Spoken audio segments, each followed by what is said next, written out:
Luto tayo ng igado. Itong putahe na to, hindi to pwedeng mawala sa lahat ng handaan sa Bicol. Kaya naman excited na rin akong lutuin siya ngayon. First time ko to guys. Huwag niyo ako i-judge. So yeah, let's go!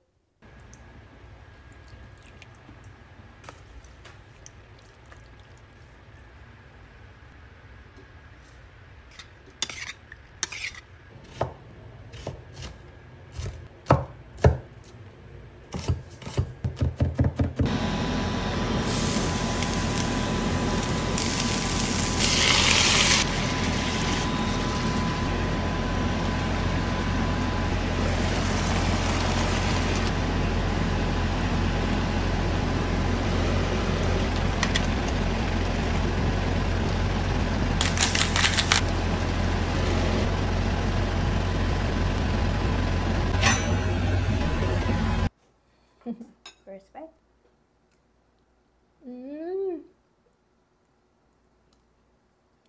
Try nyo rin tong gantong version ng igado. Kasi masarap siya. Hindi ko na siya lagyan ng liver spread. Sobrang daming kalamansi yung nilagay ko nung nag-marinate ako. Kasi I love kalamansi. And girl, ang sarap niya.